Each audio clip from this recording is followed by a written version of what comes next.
From the creators of Relevant Magazine, this is the Relevant Podcast. We have the songs that we sing along to. You had the moves to make me dance with you. I always saw you reaching and catching stars. We had the thing that everyone wanted. Hung on your sleeve, you wore your heart on it. Did you get out? I'm wondering where you are. It's Friday, October 5th, 2018, and it's the Relevant Podcast. I'm your host, Cameron Strang, and here with me in our Orlando studio on the ones and twos, our illustrious engineer, my brother, Chandler Strang. Hello. On the Skype line from Loverland, Virginia, Jesse Carey. Hello, hello. From Nashville, Tennessee, Tyler Huckabee. Hey, everybody. And down the road there in Nashville, author, speaker, podcaster, Annie F. Downs. Good morning, gents. I don't know why I throw podcaster on there. We're all podcasters, but I mean, you have Well, when your you own dropped show as well. extraordinaire, now we're dropping podcaster too. I'm not dropping it. I'm just saying. You could just start dropping other just random statements of facts. Human being, Yeah. you know. Author, speaker, person, Annie F. Downs. Oh, please do that. Church dweller. Author, speaker, person, Annie F. Downs. I like it. Author, speaker, not quilter. That's right. American Downs. citizen for now, Annie F. Downs. American citizen who loves Scotland. Not sure why, Annie F. Downs. Non-arrested person.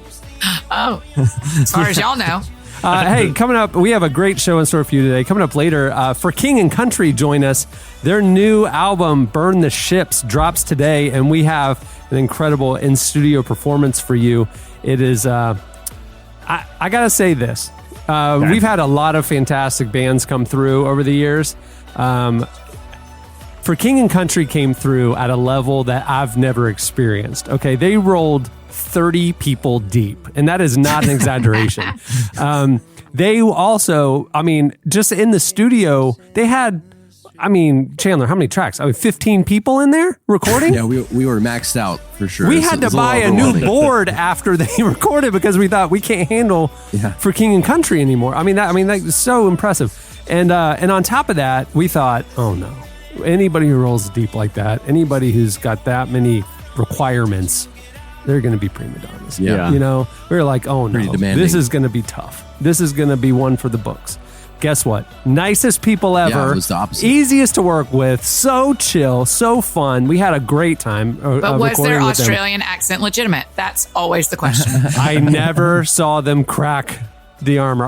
Nor have I. Yes. I've known him for years, and I've never seen him crack except the one video that I've seen where they cracked. What? Are we going to do this again? I thought we were all nervous about this. She has the passion of like the Stevie Wonder truthers out there who have scoured the internet to find videos that try to show.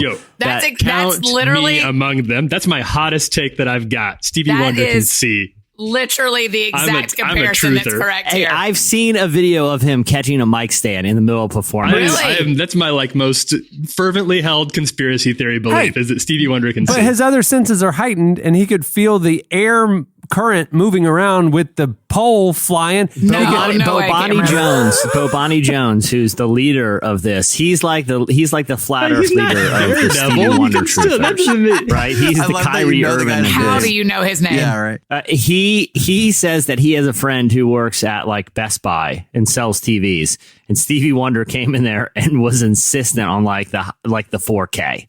Like, Well, yeah, because he doesn't want to have like cheap electronics in his house for his guests. I'm just saying there's a long list of documented evidence. You can find excuses for every single bullet point that I would bring up, but the total put all together, I'm 100% of Steve. When we get the Stevie Wonder cover for Relevant Magazine, my one and only question: we're going to be in and out 5 minutes. Stevie Wonder, why are you pretending? Either way, but Annie, you have video evidence of yours. We have video evidence of ours. Here's what I'm going to stand by. I am not saying I believe every conspiracy I come across. I just am willing to present them to you. That is how I feel. I love Joel and Luke, and I respect them. And I think they are probably truly Australian accented. Also, there's a conspiracy theory. That's all. But I'm glad they're on the show today. I'm just saying there are people out there who believe they're lying. Yeah, that's right. who believe that they are liars. Well, I can tell you this. They are the nicest liars I've ever met in my life because we became fast friends. And I think they it started, and they just got in too deep. You know what I mean? Like they started the Australian accent at and their first A&R meeting with the record label. And they were like, we'll just do it till we get the record deal and then we can go back. But it was too late at that point. The lie is taking over their lives, That's right, Jess. They broke bad long ago with this accent thing. I think we're not the only one. Either we're not the only ones who think this way, or we started a movement. Because I was out with some friends last night here in Nashville, and somehow the small bones came up, and somebody literally said, unprompted from me, I don't even think they're listeners, said, we can't talk too loudly because the small bones are everywhere. You can say what you will. That's true. If there's anything that prestige television has taught me is that these subtle dances with one subtle little lie and deception and double life, can rapidly accelerate to one day you're faking an Australian accent. The next day you're dissolving a drug dealer in your basement in a vat to hide the evidence. That's all I'm saying. Wow. We've seen where this goes. Wow. We have seen where this goes. That escalated quickly. I know, It's that's so the point. quickly. That's the point, Cameron. It escalates quickly. That it gets away from you fast, So the Small Bones, Joel and Luke are, For King Country is releasing their new album, Burn the Ships, today, literally today. You can go get it. And the performances are amazing. So that's coming up. Because, back in the day when we had bands come through and we would have 2 songs, but we also had 2 guests. We would do song, then we'd have the other guest and we'd do the other song. So today on the show, we're going to kind of break things up. They are our only guests, but we're going to do, after this intro segment, we're gonna get right into the music, and then we'll come back with In Case You Missed It, and then more music at the end. So, got to listen to the whole show today. You don't want to miss any of it. It's great stuff. Yeah, no fast forwarding this time. Yeah, this isn't like a Chili's moment. Yeah. You're going to miss good stuff. Hey, this is a big week for releases, not just for King and Country, but on Tuesday this week, Annie, your huge new book released, Remember God. I've been seeing the internet blow up about it all week. How have things been with big book launch? I mean, this is a big deal. Yeah. This is a lot of work and a lot of your life poured into this thing, and now it's out there for the world to see. Right. How are you? How's it going? It all feels very weird, and it's not even my first one, and it still feels super weird. But it's I know great. it's not your first one. I wasn't implying as you're a rookie. No, I didn't say you were. I didn't say you were. Right. I'm saying that my feeling, it's bizarre for it to feel weird to me because it's not like it's my first one, Yeah. I'm thankful that my friends have told their friends about it and that people read it. And, it's just one other way that, that I get to share the story that I'm living. And it's just one of the, just like podcasting, just like speaking, all the things I do. And so, but I'm grateful it's out. I think that I think it's fun to see it out in the wild, Annie, you've, as Cameron alluded to, this is not your first rodeo. You are a seasoned cowboy at this point. And you've written Thank you. on That's my new Cowgirl, intro. cow person, Yeah. Jesse. Author, speaker, seasoned cowgirl. cowgirl. There you go. That's happening on Tuesday's show. Yeah. So, but I'm curious why, the theme of this book is kind of remembering God's characteristics, even when they don't seem evident. Right. And so why did you want to tackle that in a book? Yeah, you know what happened, Jesse? I don't know that you and I have ever talked about this. What kind of happened a year-ish ago, a little more than a year ago, is there was just a real disparity between what I had learned about God and what I was experiencing of God. Do you know what I mean? All these words that I learned and what the Bible said about who he was in my history as a faith person was one thing, and what I was experiencing personally of him was very different. The Bible said he was kind, and the Bible said he was loving, and the Bible said he provided, but I wasn't feeling any of that. I wasn't seeing any of that. It wasn't even about my feelings. Someone could look outside my life and look in and see that I wasn't experiencing that. And it just got, and honestly, I never really intended to make this a book. I just was trying to survive my life. I was just trying to figure out. I said to someone at dinner last night, I said, it's not that I was wanting to write a book. It's that I wanted to either figure out if God is who he says he was, or if I was going to walk away from this. Wow. What in the process of doing that, what was, because I mean, that's two big, important kind of options there. Like, I'm either all in or all out, Yeah, right. So what was the thing that convinced you to stay all in? I mean, spoiler alert. You didn't say Spoiler I'm alert. out. God is actually who he says he is. Spoiler alert. The title's Remember God, Not Forget God. So what was the thing? And I know you talk about this in the book. That one should be the next one. I know this is, but what in the course of kind of writing the book was some of the things that convinced you to stay in? Yeah, actually, and I bet y'all have experienced this too. I have a lot of friends who have experienced this. It kind of is the glasses that you wear. So I keep picturing like a circle where I was doing the very best I could and really trying to be who I thought I wanted to be. And I kept being disappointed. And then I'd circle back to I'm being who I'm doing the very best I can. I believe the God who he says he is. And then I'd get disappointed and I'd circle back down to that. And what ended up happening at some point is those two things switched. And instead I was going, man, I'm so disappointed. Well, I'm going to do the best I can. I'm so disappointed. I'm going to do the best I can. And what it really ended up changing me was I kind of took off the glasses of I'm disappointed here and instead went, okay, if God is actually who he says he is, I need to wear those glasses. I need to see everything through the lens of if God is kind, where can I see that in my life? And when you are looking for that, you will find that. It's like when you're looking for butterflies or when you're looking for Jimmy Johns or when you're looking for whether guys are single or married, that you are going to see what you are looking for. And so that just changed me when I really, wrestled down the idea that I just decided I'm going to believe that he is who he says he is, even though my life doesn't show it. And I started seeing my life through that lens. I was looking on Amazon to see if there was a book called Forget God. Oh boy. And there's not, so it's wide open for your sequel. Yeah, in case your thoughts about this whole thing go the other direction. Gosh, I hope not.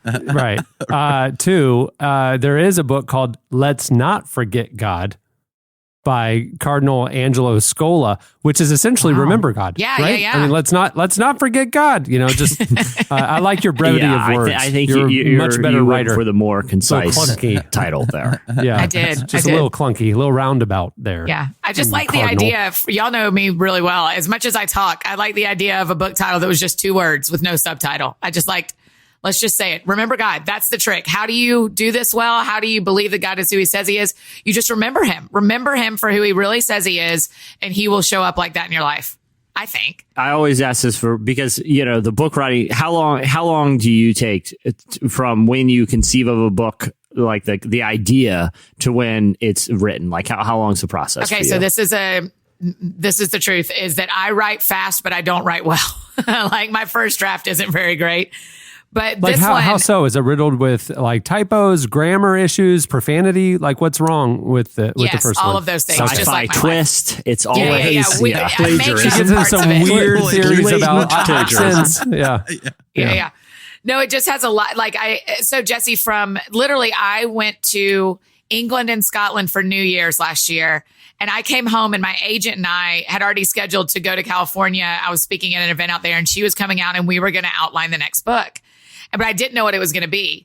And we rent this Airbnb and we've got all these sticky notes and all these things we're going to use to outline it. And I go, can we just go walk on the beach and let me tell you the story? You're not going to believe what just happened when I was in Scotland. And I was like, I just want to tell you the story. And so we go walk on the beach and I tell her the story. An hour and a half later, she's like, that's your book. And I was like, no, it's not. I'm not telling anybody that. That's private and that's really personal. And she was like, well, let's just outline it and work on it. So we started outlining it in last January. And and I really wrote on it probably for 6 months. And then we edited it for another 3 or 4 months. In that process, what was the thing that surprised you most? Oh gosh, that's a good question, Jesse. While you think about that, I was one time with an agent. We had a walk on the beach and I said, let me tell you a story about a book idea. And I got done after about 90 minutes, and he said, "You just described every plot point in the film Roadhouse with Patrick Swayze." And I said, "You think we got a book?" You're like, exactly. Should I write it? You talk about how you write sloppy, your first draft. It's just sloppy. You put it out there. Hemingway famously once said, "Write drunk, edit sober." Is that what you do? Yeah. Is that what you did for Remember God? You just, for 6 months while you're writing, is just a blur. And then that's 3 to right. 4 I mean, months I of don't editing. actually remember any of the writing, and I don't remember a minute of it. Yeah, Hemingway, he's a good role model. Yeah. I think that's there is the reality of that quote. That quote used to hang up in my office before my office was in a church. But because I do think there really is something to writing uninhibited and editing when you're wiser, which is why it's really important, especially for me with a book like Remember God, that is the most vulnerable. I don't like that word. It's the most personal book I've written. It's the one that tells the most of what was going on. Because the thing is, everybody's been watching my Insta stories and listening to my podcast the whole time I was living what is in Remember God. I just didn't tell anybody. And so the beauty of an editor and having an agent and friends read it is they allowed me to be really personal with my story, but they also took parts out that they were like, this isn't for everybody. This is for everybody. And actually, you need to write more into this part because you didn't tell the whole truth here. But this part we can take out because while that's really true, it doesn't move the story forward. And you're probably going to feel like that was too revealing when the book comes out. And so that's why you need those humans. I would imagine that it's kind of like the first writing process. I feel this way with a lot of the writing that I do too. You're really just coming up with the wet clay. Like you're really just getting everything that you can possibly have to use out. And it feels like the hardest part because it takes a long time, but then you can get into the shaping and the actual crafting of it into a story that makes sense and that is helpful for people and that is coherent. Because, I often think it'd be real funny if people got to read our first drafts of our articles and books and things and the last draft. Because I'm like, if people knew what the wet clay looks like versus the finished product, it's just pretty different. Yeah, I recently wrote a story for the magazine, and I think they could tell when the first 3 note cards that I pulled out to outline the thing was about encountering Mr. Tumnus after passing through the wardrobe. They knew I may have been lifting some unintentionally lifting some material. I may have read this somewhere. So what was the thing that surprised you during that process? Yeah. What surprised me the most? I think the thing that surprised me this is a terrible answer, but I think I didn't realize how much I knew the experience was painful, but important. I didn't realize how much the writing would be painful, but important. Like I thought once I lived it, I'd be able to write it. And in this book, which I've never done before, I was only writing about 6 months behind what I was living. Does that make sense? So toward the end, my writing caught up with my life and it didn't have the ending that I wanted. And so it was really hard to finish a book. And really the epilogue explains that of like, well, here we are, like we did it, and so that surprised me that it was as painful as it was to write it. But it was also healing and good. And so I'm grateful, but that surprised me. Tyler, you've been reading it. I haven't gotten done with it. Have you finished Remember God yet? No, I haven't. No, it's magazine deadline week. It's unrealistic to expect us to finish a book on top of putting a magazine out. We will finish it this weekend.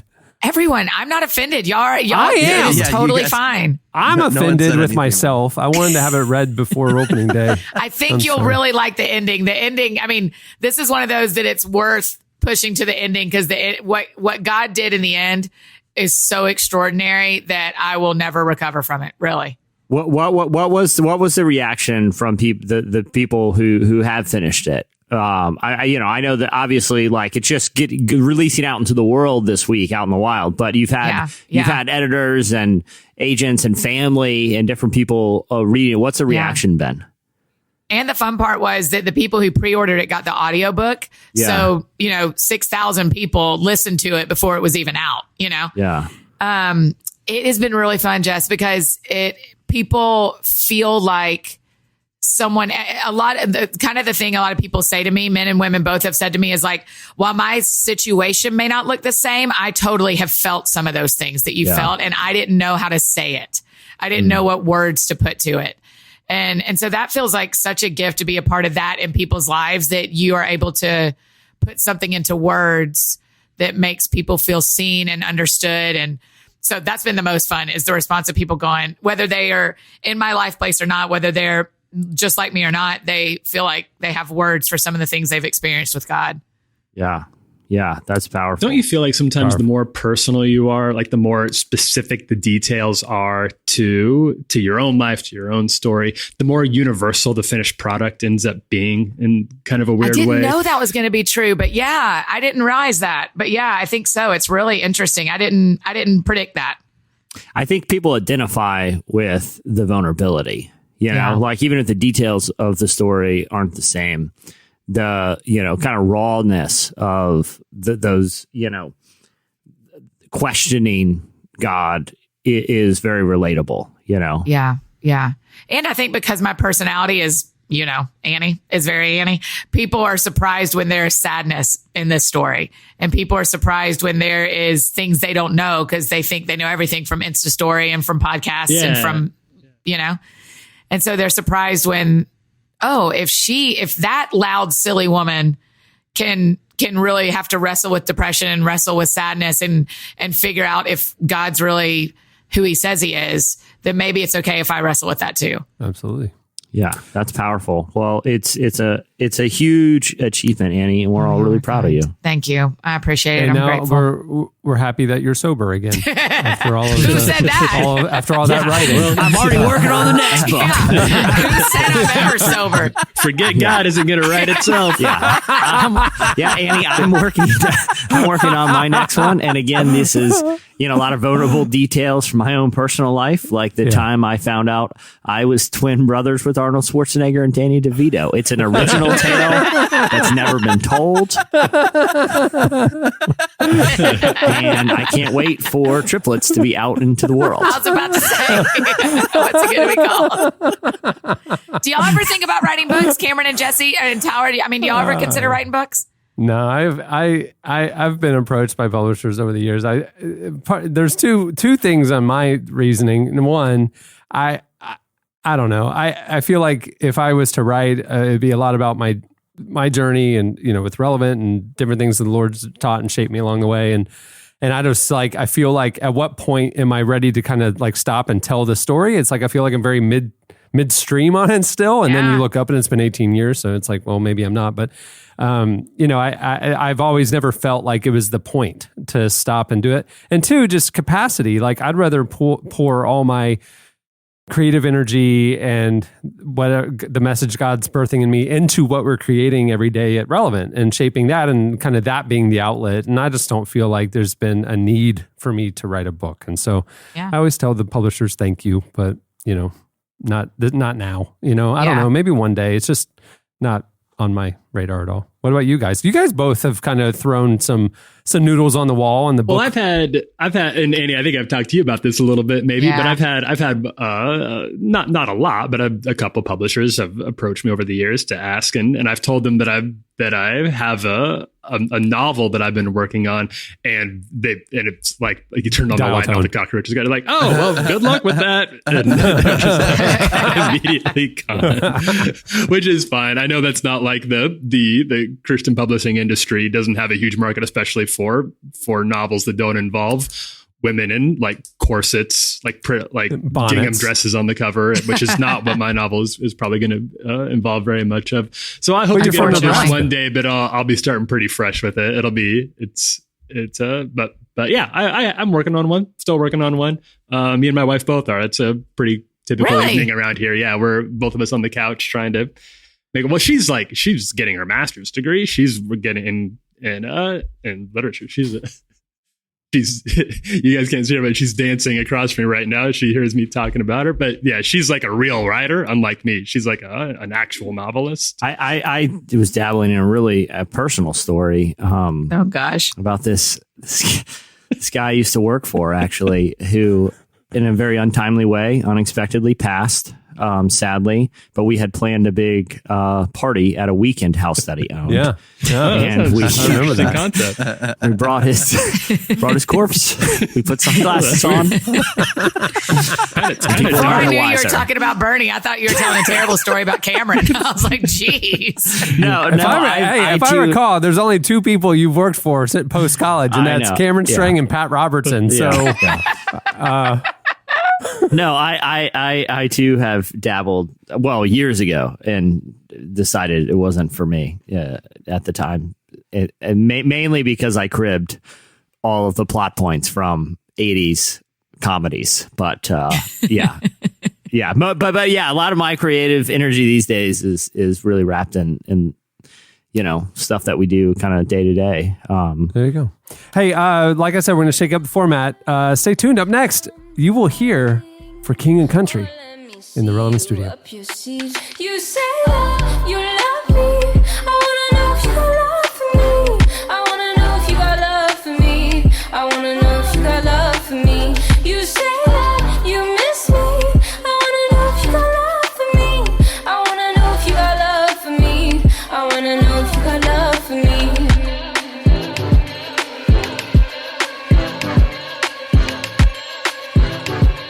You're listening to Empress of. The song is Love for Me. At the beginning of the podcast, you heard Codaline with Follow Your Fire. Well, like I said, recently For King and Country came through the Relevant Studio. We filmed an interview with them, which you guys will see soon on Relevant TV. And we also filmed a couple of great performances from songs from their new album, which are up now on Relevant TV. You can go over to the Relevant YouTube channel if you prefer to view your content on YouTube. You can also go over to relevantmagazine.com and click RTV, and they'll be right there as well. Without any further ado, here is For King and Country performing their new single, God Only Knows.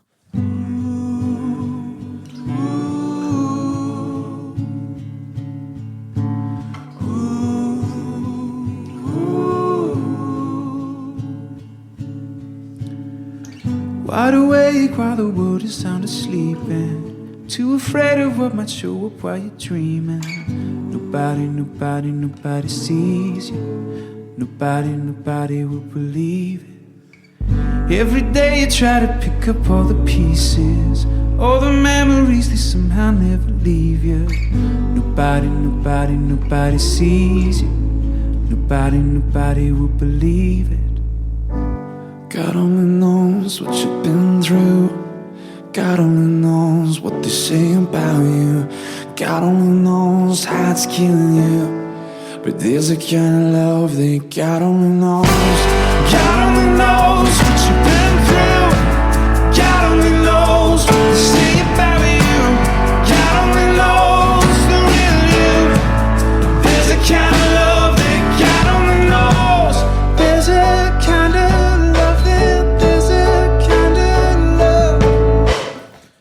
keep a cover over every single secret.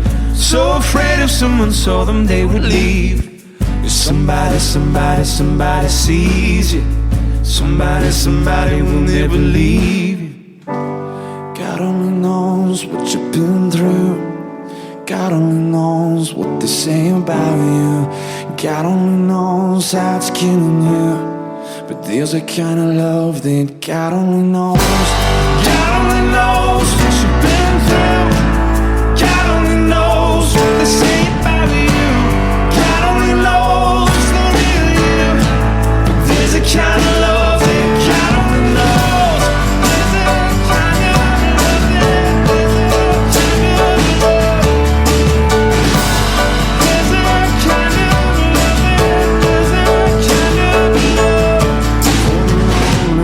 For the ashamed, the misunderstood, and the ones to blame. What if we could start over? We could start over. We could start over. Oh, for the lonely, for the ashamed, the misunderstood, and the ones to blame. What if we could start over? We could start over. We could start over. 'Cause there's a kind of love that God only knows. God only knows what you've been through. God only knows what they say about you.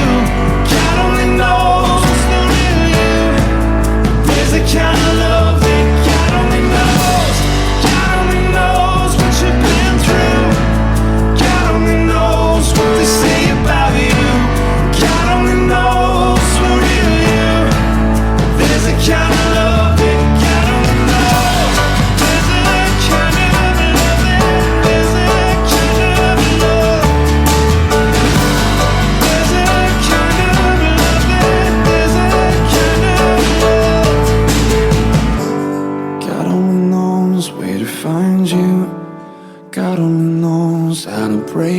you. God only knows the real you, but there's a kind of love that God only knows. That was For King and Country. Make sure to check out their new album, Burn the Ships. It drops today.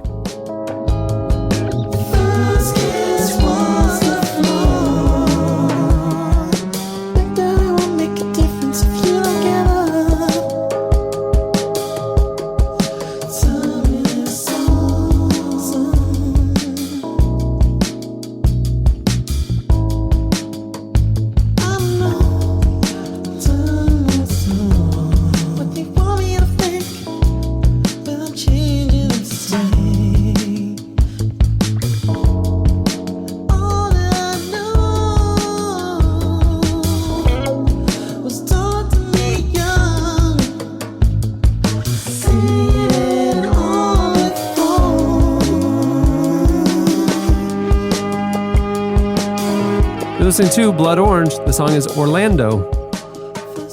Sadly, it's about sad things about Orlando, not the awesome things. All right, it is time for In Case You Missed It. Hey, in case you missed it, Jesse, this week, Tori Kelly and Kirk Franklin brought church to the Late Late Show. Did they ever? Man. Did they? For The real? duo played the song Never Alone from Tori's recent gospel album, Hiding Place, and brought along a full choir. Of course you would. Here's a clip.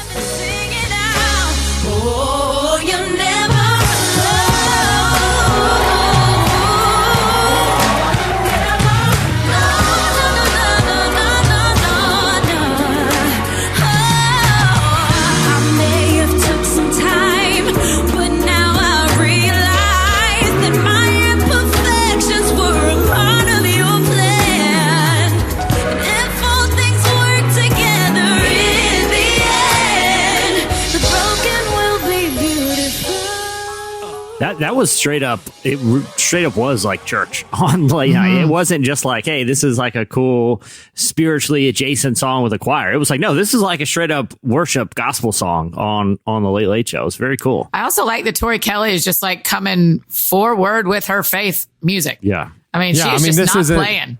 This is not a pop album. This is categorically a gospel album. Yeah. I mean, it's like, Scooter Braun is out there, Justin Bieber's manager, her manager, is out there promoting a worship album, which is unbelievable. Yeah. It's pretty awesome. How much credit do you think we have to give to Kirk Franklin for the sort of like growing acceptance of gospel themes in pop music? Well, that's a great question. Yeah. I mean, he was obviously instrumental on some of the Jesus tracks before Kanye went crazy. And then dressed like a bottle of Sprite on SNL. Give me a break. Even in like the late 90s when Stomp came out, they would play that in the club. You know what I mean? Yeah. Like, that was like the first the New gospel Nation Project crossover. Literally came out 20 years ago last week. Wow. I saw him post on Instagram. Oh, really? The New Nation Project. And that was a really big deal. That was that, and I feel like at the time, a lot of CCM didn't really know what to make of it because it was very popular, but it also had I think Salt and Pepper were on there. Who else? I know that there was like a lot of controversy over some of some of Kirk's friends who he brought on, who are definitely from that world, but at the time whose names weren't really widely accepted or appreciated in a lot of Christian music. And Kirk was just really unapologetic about it, and he ended up being hugely successful. Then kind of like, I don't know, took a nap for a couple of years, and now he's everywhere. He's back singing with Tori Kelly, Chance the Rapper, and Kanye Tyler, West. I think to be accurate, I think only Salt appeared on the song. Peppa did not. I think it was only Salt. You can't legally do it. That's in the contract. You can't have it. No, I'm being for real. There was no Peppa. I think it was just Salt. Well, I'm always going to pick Salt if I'm only going to get to pick one. So, all right. If you said just Salt, I would not assume that it was of Salt and Peppa. If it was on your track listing, like featuring Salt, no, it was featuring first name. It was like Dwayne The Rock Johnson. They listed her as whatever Salt, whatever. That's how they were. Really? Okay. Yeah. Now you're going to tell me she has another name? You mean she wasn't born Salt? I won't believe it. Conspiracy theories are everywhere. Yeah. So but seriously though, all this kind of like, being transparent with faith and kind of living it out there, it's really inspired me for the memoir that I'm working on, where I open up about something pretty traumatic that happened in my childhood, where we were scheduled to go on a family vacation to Europe. And the morning my family was supposed to leave, the alarms went off late and they rushed. I woke up and I was alone. And not only did I have the trauma of missing a vacation to Europe, while my mother flew back and was forced to hitchhike across the country in the back of a box truck with a jazz band. But I was forced to defend my home against a home invasion, against two bumbling burglars. And I mean, when you hear the story, it's borderline unbelievable. But borderline. But I mean, it's, I want to be real and I want to be out there. I feel like it's relatable. I feel like everyone's had a similar experience. Where did your family go when they went on vacation without you? Which time? Remarkably, it happened multiple times. Jesse, as you're writing the book, do you tell the full story? Do you tell about a couple of years later when you go to New York and those two burglars got out of prison? It's a twist that is almost too hard to believe. And a lot of people said is derivative of the first story and not as good, but it's my truth. I've got to put my truth out there. So if I remember right, didn't you get trapped in an FAO Schwartz that was being robbed by the same two burglars? It just feels almost. I know it's a harrowing tale. It's a harrowing tale. It's weird that so many publishers have literally hung up on me mid pitch. So hey, in case you missed it, this week, Chip and JoJo's Silo in Waco, it was announced it's going to now host church services for the homeless. I knew we were going to talk about this. They've invited a local congregation called Church Under the Bridge to hold their Sunday church services at their now famous Magnolia Market silos. For years, Church Under the Bridge has met under an I-35 overpass where local churches take turns preparing free meals that's served at the Sunday morning services. The service draws hundreds from the local homeless community as well as visiting worshipers from other churches. But with the state announcing a multi-year construction project on the bridge, they needed to find a new place to meet. The invitation to host the church has drawn praise from local officials who were trying to find a new home for it. A city councilman told the Waco Tribune, Church Under the Bridge is a powerful ministry that reaches a lot of people near and dear to the heart of God.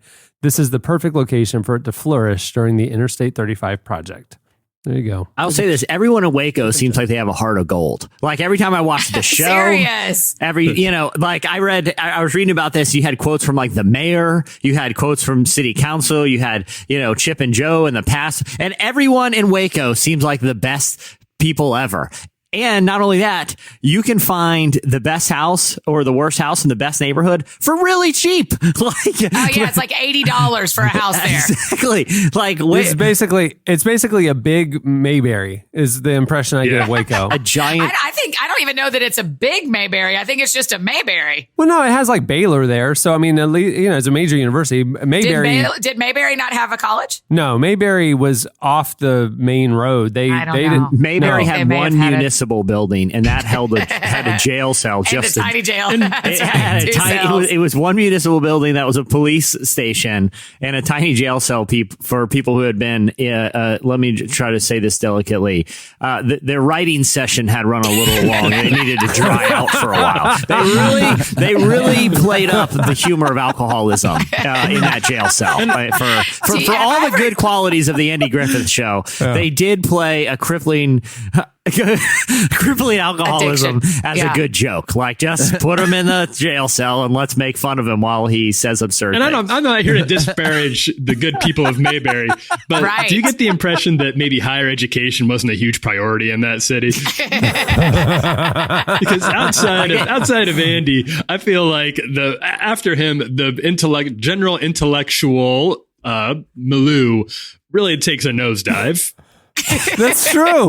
Andy kind of holds it all together. And then, if you were to remove him from the equation, the town. Like I feel like That's it would. a circus. I feel like that Mayberry was one sheriff, not being around to devolving into Lord of the Flies, where everyone sustained themselves on knife fights and cane pole fishing. Like that would be the only way they could survive, and whistling contest, Which is Have basically I ever told you guys that we weren't allowed to watch TV in my house growing up? Do y'all know this? That we didn't watch TV Monday through Thursday?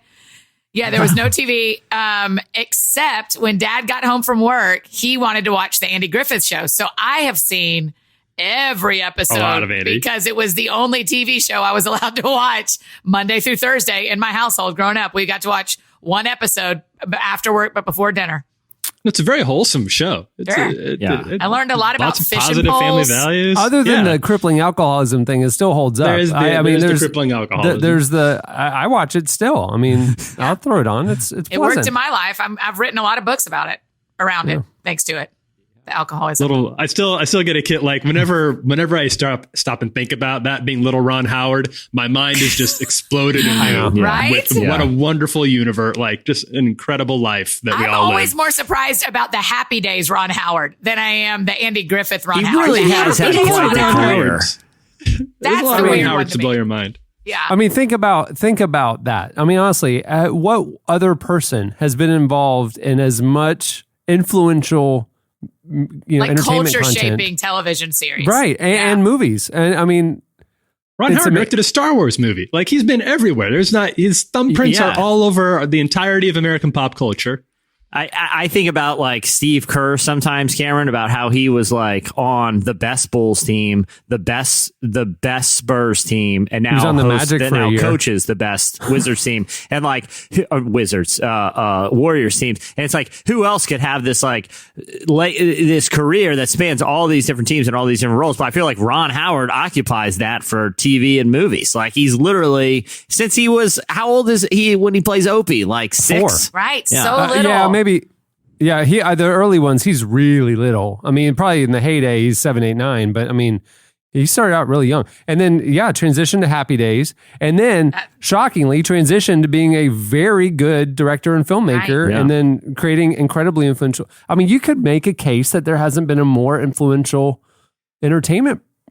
If you're going from Person. I cradle mean, to the sp- grave, like his That's what I'm entire saying. life. Like, yeah. the Maybe life. Clint Eastwood. Maybe. He wasn't a child actor, Yeah. though. I mean, I'm We saying know who Clint cradle to was the until grave.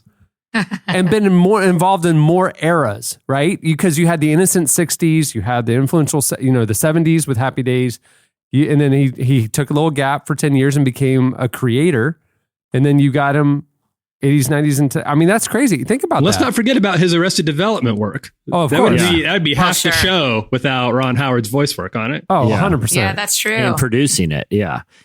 And I mean, his daughter's having a nice career as well. She's in Oh, Jurassic I Park. didn't know that. What does Yeah. she do? She's in Jurassic Park. She's Yeah. the Bryce Dallas Howard. What? Yeah. Yeah. You guys, my So it's mind is blown. multi-generational now. you know? Yeah. That's cool. Yeah, I'm going to think on it to see if I can think of anyone else who's had that kind of run. Since, I mean, multi-generation. The thing is multi-era, like pivotal, multi-era, and not only multi-generational in that family, his brother's Clint Howard. Yeah, that's Right. I mean, Did they just grow up in LA? Were their parents famous? true. That's a good question. I have no Ooh, I idea. silenced you all you culture nerds. I silenced I don't you know all. their family history. I will say, I don't think he's obviously his parents are Rance and Gene Howard. So They're not familiar to me. Another career that spanned a lot, but I hasn't been nearly, especially in like filmmaking. But like Jeff Bridges started as a kid on his father's Lloyd Bridges show Sequest. He was probably only 10 or 11 on Sequest. And then he went on to, have a run of TV shows and has had a pretty good movie career. I mean, he's still making really good movies. He's at Bad Times at the El Royale. Yeah, that's true. I mean, you could say Drew Barrymore, starting out with E.T. at 5 years old, but I mean, she hasn't really become the creator that. Yeah, she's like on not the a other side of the filmmaker. coin. Yeah, I think she Right. produces, but I don't think she's a... And that's why I said you could maybe make a case for someone like Clint Eastwood, even though he wasn't a child actor. Like he was one of the biggest like movie stars during his peak, but now he's probably one of the most important directors working right now. I mean, he's won multiple Oscars for his directing, you know. Although, when was the last time Clint made a movie that everybody really had everybody talking? Because I feel like Gran Torino. I feel like the spark is kind of withered a little bit. What about which is fine? American Sniper and Gran Torino. I mean, American Sniper was a big deal, but there's also what was the one the train movie that he released earlier this year with based on the knife attack, train. with the real guys who were involved in it. That's a yeah.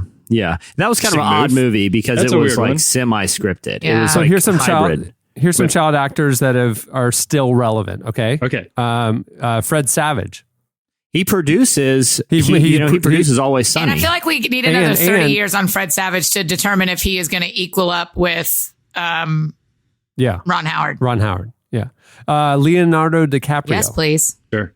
Yeah, big one. Yeah, but again, I don't think he's a director yet. No, that's right. He's still just an actor. Yeah. Right. I'm looking. Gary Coleman. I'm sorry. Poor Gary. R.I.P. Gary Coleman. Jaleel White, Urkel. I mean, he's now in sports writing. I mean, he was very funny on the award show on the Emmys. Mark, our producer, he just showed me Tom Hanks. He, I think back in the 80s, big and that era. And prior to that, he was in a lot of sitcoms. But was he ever? He wasn't a child star, was he? George Clooney was on Facts of Life in the 80s. True. Yeah. I think we're sleeping on a real titan of entertainment that I'm surprised none of us have come up with yet. What about Kirk Cameron? Oh, well, Cameron is related to him, so he probably doesn't bring him up because of family stuff. He doesn't want to, He has acted, he's directed, he's written some of these movies that he's appearing in now. The Christmas one he did. I believe there was probably some sort of singing career that I don't know about. I'm going to just assume there. Also, can we just make this? This is purely an observation. We have not listed a woman or a person of color. Drew Barrymore.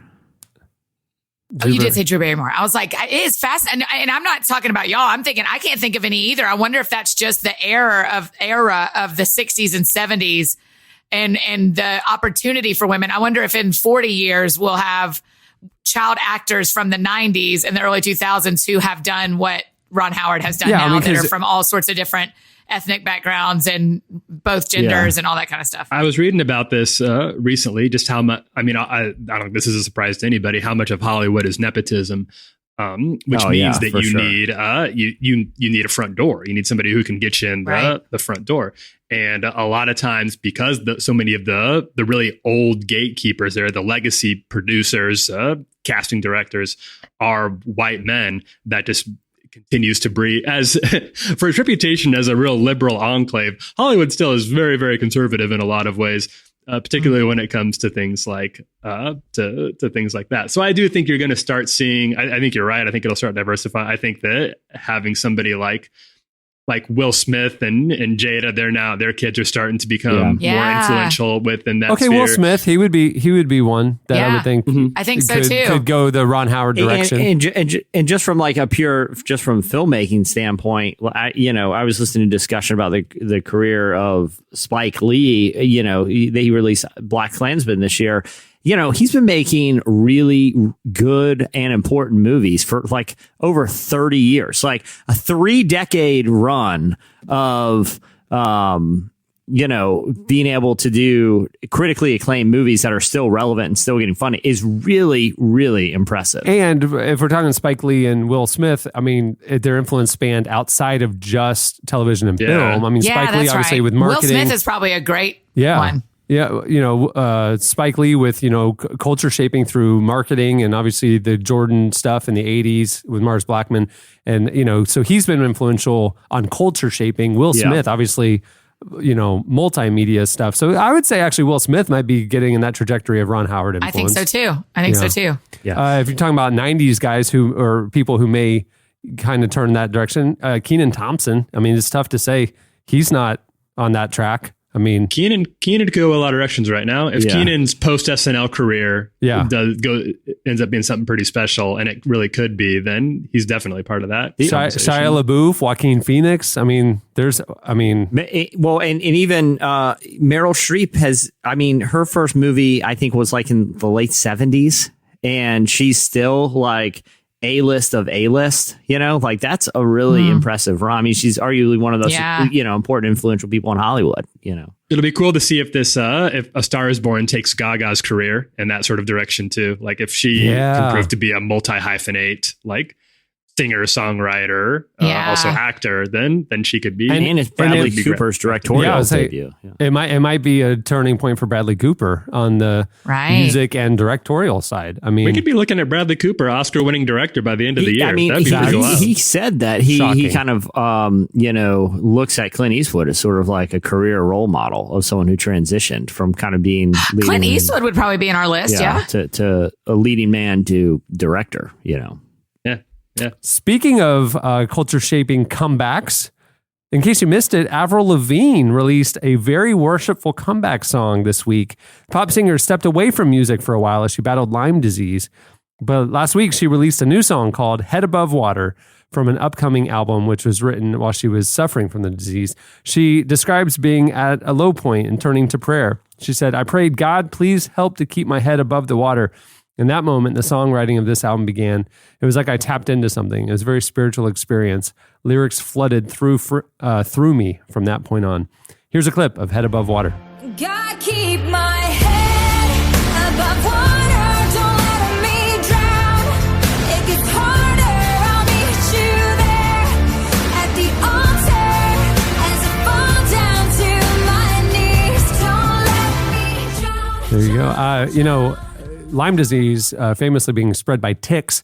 What you probably want to do is not have your head above water. You want to put it underwater to drown the tick and get them out of there. She didn't learn her lesson. That's why Avril she Lavigne, got Skater Boy. That song, ticked. that song bound us together forever. I love that song. She likes misspelling things. Skater Boy, B-O-I. Yeah. Her name is actually April. Her name is April Lavigne, and she made it Avril to be edgy. There we go again. Yeah. There you go again. Is that true, Avril Cameron truthers. Strang? 100%. Her name is April Lavigne. She changed it to Avril, so she was edgier when she started her pop career. Oh, I like her even more. I'm tying myself tighter to her. I thought Skater Boy was all I needed to be a lifelong fan, but if you tell me she changed her name to Avril, I am so in. So that would be like you being one to be edgy. So instead of Annie, you're anti. Yeah. Anti downs. Have you guys read The Real Conspiracy? This is real. This is not from my head. The Real Conspiracy Theory that Avril Lavigne actually died a few years ago, and that woman we know as Avril Lavigne now is a like a doppelganger. I've heard that. Yeah, of course. If you Google Jesse, it, you've heard that, right? I have heard it. Yeah. You'll fall into the well. It's a deep hole. Yeah, because there's a lot of people doing side by side pictures and how it's not her. And how would we ever know? How this one feels like a 23andMe. It's pretty easy. DNA test. Well, I mean, what's the movie? Is it Dave, where the president's body double, where the president, is that Dave? Hey, it reminds me of this book I'm working on, actually, where I had a remarkable resemblance to the man who was elected president of the United States. They often used me in different situations to shake hands and make appearances, because the president was secretly battling an illness and died. And they instilled me into the White House as president. It's a fascinating book, and I've got a lot of publishers interested in it. I've been doing this podcast with you for 15 years. I've never heard the thought actually occur to you midstream and your voice changed when you went into a bit like that. That was hilarious. You're like, what Just did that see movie, the gears Dave? Turning, man. Thanks for this little peek behind Usually the the curtain. gears turn pre-bit. I can see the wheels turning on Skype, and then you jump right into it. But that one was midstream. That was amazing. I know that wasn't the most smooth transition, but the joke was sitting right out there for me. So you knew I had to take it. right. You knew I had to take it. Hey, in case you missed it, the premiere of the 30th season of The Simpsons featured a takedown of Christian movies. In the episode called Bart's Not Dead, Bart pretends to have briefly gone to heaven after being injured in an accident. His story attracts the Christian producers of faith-based movies Crazy Rich Asians and There's Something About Mary Magdalene, who want to adapt Bart's story into a movie. From there, the show took its criticism of Christian culture head on. In the movie, Bart encounters Jesus in heaven, and after some questions from Bart, pertaining to how he should share his story, movie Jesus replies, "And if they doubt you, viciously attack their character." Here's a clip from the episode. Homer, we're the best in the business. Our films average 98% on Rotten Communion wafers. Now, we'd like to tell your son's story. You want to make a movie out of what happened to Bart? Well, absolutely. Unless it's not true. Okay, I could admit the boy totally lied, or I could make a movie inspired by true events. Brother Homer, why do you hesitate? I hesitate because I am stunned that you doubt the word of God. There you go. Wow. Yeah, The Simpsons 30 years later, one, it's impressive that they're kicking off their 30th season. And I watched the premiere, and I feel like it's not as novel as it used to be, but and I think a lot of people, it has to live up to its past, which when it shows as legendary as The Simpsons is very difficult to do. But I still appreciate their ability to take on, contemporary issues in a way that only they can. It's still a lot of fun. My only question about The Simpsons, number one, the staying power as their brand of comedy kind of got co-opted and I think perfected with the South Parks and the all the adult animation, not adult, but grown-up animation that we have now. It's amazing to me that there's still an audience, because it seems obviously very, very tame. Their thing was edginess, in the early, and now that the cultural taste has changed. So it's amazing they're still around. Two, I'm shocked that they survived the Apu debacle last year. Really. I thought that was gonna be their Blackfish. They really survived it. I mean, SeaWorld has not recovered from Blackfish, and I thought the Simpsons would not recover from, once everybody's eyes were open to the kind of backwards insensitivity, and then the way they bungled it, they handled it really poorly. Poorly. It's just one of those things that the show didn't evolve. The show didn't. It just almost now you're kind of going. When we watched the Andy Griffith Show, it's you can't kind of portray alcoholism that way. And I'm just kind of going. You can't kind of have racial stereotypes that way. I'm really shocked that they're still doing it and able to do it and have chosen to do it. It's kind of weird to me. Yeah, well, I think Hank Azaria, who portrays Apu, there's questions of whether he'll continue to portray the character. He's even said he doesn't know what he'll do because that show is not like South Park, and that South Park, their production cycle is 6 days. They produce their episodes really quick. It's amazing. Where The Simpsons is pretty traditional in that they work on these things for months. So I think this season will really kind of be the one where it's kind of make or break, especially for that character, Yeah. And lastly, in case you missed it, for the first time in history, 2 women led an NFL broadcast this week. Hannah Storm and Andrea Kramer, 2 of sports' most well-respected female reporters, led Amazon Prime Video's streaming broadcast of the Thursday game between the Rams and Vikings, becoming the first female duo to broadcast an NFL game. In the past, women have reported games, but they've always done that alongside a male analyst or play-by-play commentator, former player, former coach. They're going to continue to be in the booth for Thursday night games throughout the season. And Andrea Kramer said, with decades of experience as storytellers, we will be bringing a different voice and viewpoint to covering the game of football. Super cool. Yeah, I think it's really cool. Yeah, I think especially with they've had so many misses with former players who look, some of them can offer player insights into games, but I would rather have 2 professional broadcasters in a booth, like what Amazon's doing with Hannah Storm and Andrea Kramer, who are seasoned at being able to be engaging and entertaining while you're watching the game. Because you look at you don't want to call them out, but Jason Witten or somebody just isn't that good. I wish they would make the jump from the streaming to broadcast, but it's a good step in the right direction. Yeah, and I think it's an interesting, different. It's just different to do it streaming. It's just showing that they're kind of moving one step forward on a streaming platform. I think it's kind of fascinating. Yeah. And there's, a strong argument to be made that it's already happened, or it's very close to being, that there isn't a second tier status to Amazon Prime Now broadcast versus, traditional. There's huge audiences that would not have access to the traditional network broadcast, and Amazon Prime Now's their primary football experience. So you know, I mean, even now, like after the Emmys, I went and dusted off my Prime Now account and like looked, and because I wanted to see the amazing Mrs. Maisel or whatever. Yeah, Miss Maisel. The marvelous Mrs. Maisel. Yeah. That won like 8 Emmys and, you know, just cleaned up. And I started to watch the first show. My 8-year-old was in the room and all the profanity was like, well, we're not going to watch that. But while I'm in Amazon Prime Now, I'm looking around and the Fred Armisen and Maya Rudolph show was sitting right next to it. Caught my eye. Forever. It's called Forever. Yeah. One season. Watched it yet. It's phenomenal. It's so good. Just FYI, go watch it. It's really good. Maya Rudolph and Paul Thomas Anderson, I think, are my favorite Hollywood couple. Yeah, that's a power couple. Oh, that's a power couple right there. They got all the bases covered. Johnny Swim and them, couple goals right there. Yeah. Oh, yeah. Okay, well, that'll do it for In Case You Missed It. Stay tuned. Up next for King and Country. Join us once again.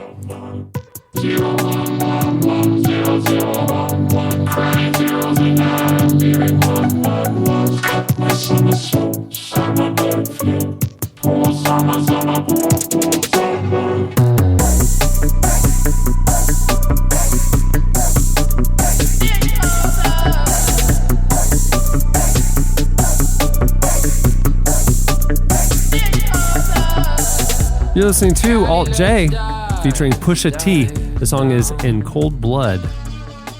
It's the Twin Shadow version. Well, like we mentioned earlier, today, the Grammy-winning duo of Joel and Luke Smallbone released their third studio album, Burn the Ships. Like their previous releases, the album is an exploration of faith, but also anxiety, mental health, and ultimately hope.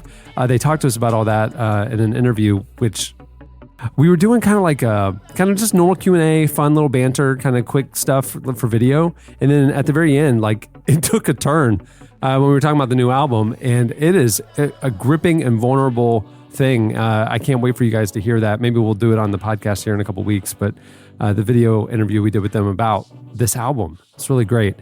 Make sure to go check out the live or the videos of these performances. They are gorgeous over on the YouTube channel, Relevance YouTube channel, and over at the website at Relevant TV. Well, without any further ado, here is for King and Country performing Joy.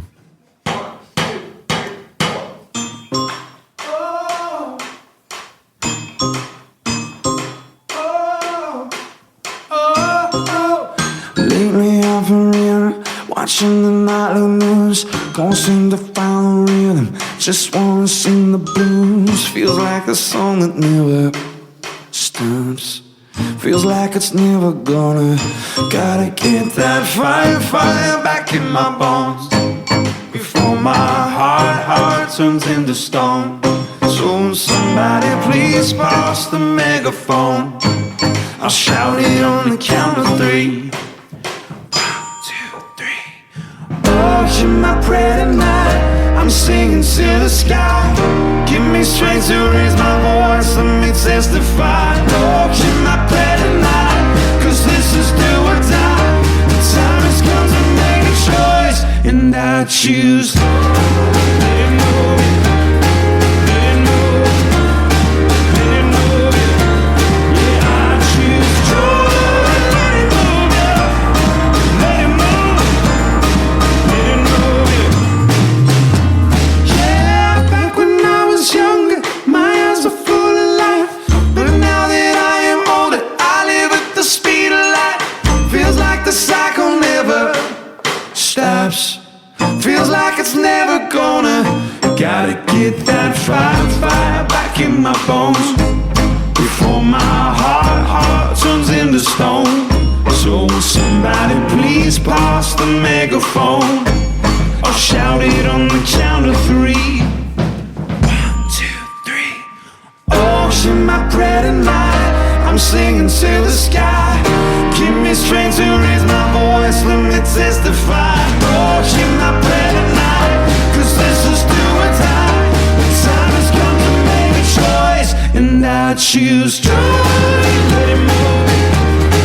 Let it move. Let it move. Yeah, I choose joy. Let it move. Let it move. Let it move. Though I walk through the valley of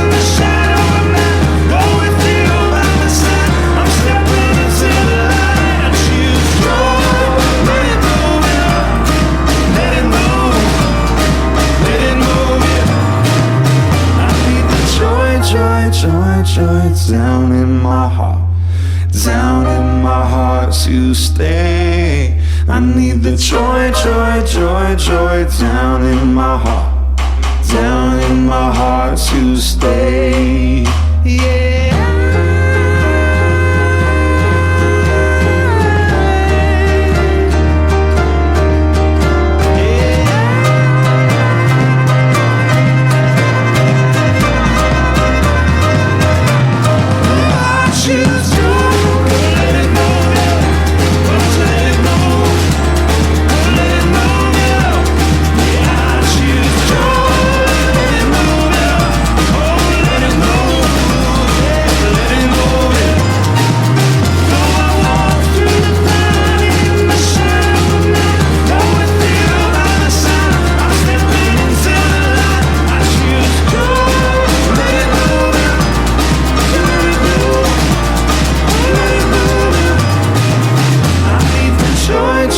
Joy, joy down in my heart. Down in my heart to stay. I need the joy, joy, joy, joy down in my heart. Down in my heart to stay. There you go. You're going to be humming that. I'm telling you right now, you're going to be humming that song for the next. That's why we played it second. That's going to be stuck in your head. Okay, it's time for your feedback. Well, last week on the show, we got talking about Carson Wentz's ministry there in Philadelphia. He has a food truck, a Christian food truck to feed the homeless called, Jesse? Thy Kingdom Crumb. Thy Kingdom Crumb. I got us thinking about all the Christian... yeah, it's a dad joke of food truck names, and it's horrible. Like, you know, I support the cause, but if I saw a food truck name that, I'd be obligated to run it off the road. I like it. So I got us thinking about all those it. Christian coffee shops, all those, you know, Christian bookstore names, just bad Christian pun business names. We asked you for the question of the week last week, what are your favorite or, you know, Christian business bad names, either real ones or ones you want to start? You hit us up on Twitter at Relevant Podcast. You also posted on the podcast episode page at relevantmagazine.com. Here's a few of our favorites. There were so many. So many. I love Shane Dennis has a couple. He said, for a math tutoring service, call it Sermon on the Count. So like, Oh my God. And then he said for a speech therapy, calling it Babylon Speech Therapy Services. It's good. I'm telling y'all, puns are so the center of my favorite comedy. So I have been LOLing at all these. All right. VC had a health food store called Garden of Eaton. Eaton, he said. Got it. How about this? How about this one? This one, you know, you got to think about it for a sec. This is a thinker. It's a missionary car dealership that only sells convertibles. Corbin Birch has one. Beachfront Chinese restaurant, Walk on Water. A Christian laundromat or a clothing resale store, Loads and Britches. Oh, well done. A Christian egg seller, Equally Yoked, of course. Yeah. I like Samson and Delilah's hair salon. And a Catholic car repair shop, the Crucifix Auto. Auto. Derek on Twitter literally sent 30. Derek, Yeah, a lot of people so got on a hot punny. tear. There's a lot of people just like, you guys been thinking about this? Yeah. Some of them. The thief comes security systems. Spare the rod daycare. I don't know if I'm sending my kid to that one. Doubting Thomas private investigators. Andrew's got one here. Love the podcast, but it will not play on the Google Podcast app. I'm not sure I get the joke there. Goliath protein powder, Right Side Fishing Company. That's a deep cut. Oh, that's a Bible nerd one. That's good. Yeah. Finding Your Boaz dating services. That wouldn't shock me if that's a real thing. Yeah, I feel like that may already exist. I feel like me and Jesse maybe unleashed to Find Your Boaz dating service on some relevant joke. Does that ring a bell, Jesse? I feel like at some point we did, like, it was... it was some sort of dating thing where where the joke was all about finding Boaz. David Varela says, if their music career doesn't work out, there's a promising opportunity for a country breakfast diner named Forking and Country. That's good. Forking That and is Country. their Twitter or something, or their Instagram is Forking and Country, which I've always thought was funny. Thy will be done, legal offices and mortuary services. Thy will be done. Get it? Did you already say the dentist office that Kyle gave us, crowned with many crowns? Tally Mack said a Christian coffee shop name, Shadrach, Meshach, and Abednego. That's for all the Christian coffee shop one. I don't think I've ever heard that one before. That's pretty good. Tagline: we're roasting all day long. Oh, that's we're really roasting good. all day long. It's pretty dark. Shadrach, Meshach, and Abednego were roasting all day long. Oh, that's good. Tally. From Kenny, this one again. This is it requires some Bible knowledge, but Saul to Paul optical care. Take those scales right off the eyes. Rebecca Hancock, mall kiosk pop up for threading and waxing. Brow down before him. Brow down before him. Oh my gosh, that's brilliant. This is from Kenny. Lazarus Lawn Care. We resurrect your dead lawn. There's a lot more that came from. Go check it. Just do yourself a favor and go check out our Twitter feed. Okay. It's time for this week's editorial question of the week. Hey. Okay, well, earlier in the show, we got talking about Mayberry and how, for as great of a show as it is, looking back through the current lens, might have had a little bit of a problematic representation of crippling alcoholism, and things that shows today would never do. It got us thinking about other shows we all grew up on that maybe not that they don't hold up, but they're just thinking about plot points or characterizations. Maybe didn't stand the test of time. Maybe. Yeah, not the thing of like, an alien's living with the family and he eats cats. So we're not talking about that. That's universal. That's timeless. Yeah. We're talking about Perfect Strangers, Balky and Larry. I mean, there's things that like. Yeah. Maybe, Don't know who that is. You guys are making up a show, and I don't know why. I don't know what you think is funny about it. This is shocking to me. This came up on the last episode, but Tyler, I feel like, is a very knowledgeable person when it comes to pop culture. The fact that it's not the fact that you haven't seen Perfect Strangers, but you weren't aware of its existence. I find that baffling. He grew up homeschooled in Nebraska. What do you want from him? You guys are making up a TV show, and I don't know why. I don't know what your end game is here. I don't know what the profit part of this scam is, but it's not going to work. I just love that show. I'm just surprised because I think you would like it. So we want to know shows you grew up with that you loved at the time that maybe looking back upon them, there were elements of the show that might be problematic today. There you go. Hit us up on Twitter at Relevant Podcast, or you can post your longer replies on the podcast episode page, this podcast episode page at relevantmagazine.com. Well, many thanks for King and Country for joining us. You can follow them on Twitter, Forking. No, I'm kidding. It's the number 4, King and Country on Twitter. Their new album, Burn the Ships, is out today. And I'm telling you, you don't even need to go stream it because joy is going to be stuck in your head nonstop because you just heard it. Hey, also go out and get our very good friend and person, Annie F. Downs' new book. Yes. Remember God is out now, and you can join our ongoing book club as we finish it after magazine deadline. That's right. You might have heard me mention months and months and months ago, maybe years ago at this point, that Relevant podcast merchandise is going to be available at the Relevant store.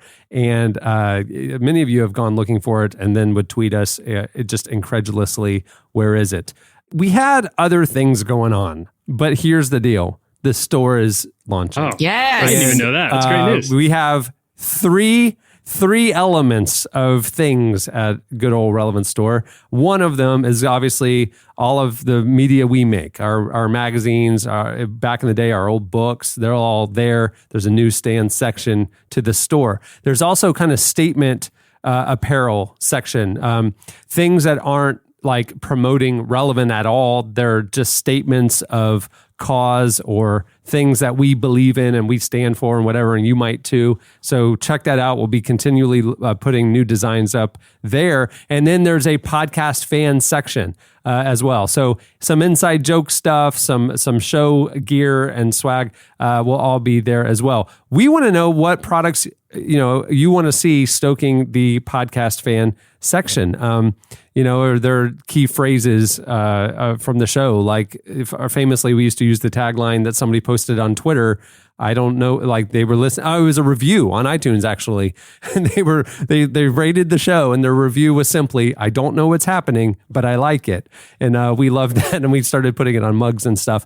Things like that. What do you want to see in the podcast fan shop? Our designers will put it up and we'll put it up there in the store for you. So hit us up and let us know. Also, speaking of iTunes, head over to iTunes. And if you like the show, leave a review and rate it. And it helps other people find it. If you don't like the show, keep it to yourself. And if you like the show, you should subscribe to our magazine. Our new issue just is going to the printer this week. It's very exciting. We won't tell you who's on the cover yet because we still want you to go experience the Johnny Swim issue. Go over to relevantmagazine.com. You can view the whole thing there. But it supports us, and I think you'll like it to get the actual paper edition mailed to your house, and you can leave it on your coffee table and impress your friends. So head over to relevantmagazine.com/subscribe for a special deal. Well, on that note, we will wrap things up. I'm Cameron Strang. I'm Chandler Strang. I'm Jesse Carey. I'm Tyler Huckabee. And I'm Annie F. Downs. Go get Remember God. And we will see you on Tuesday.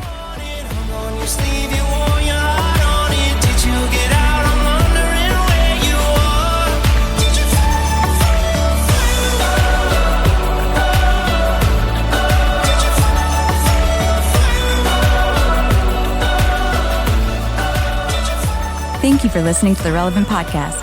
If you like what you heard, be sure to leave us a review on iTunes. Check out other shows from the Relevant Podcast Network in the podcast section at relevantmagazine.com. And while you're there, browse exclusive podcast merchandise at our online store. Make sure to subscribe to Relevant Magazine. Info is available at relevantmagazine.com/subscribe. We had the songs that we sang along to. You had the moves to make me dance with you. I always saw you reaching and catching stars. We had the thing that everyone wanted. Hung on your sleeve, you wore your heart on it. Did you get out? I'm wondering where you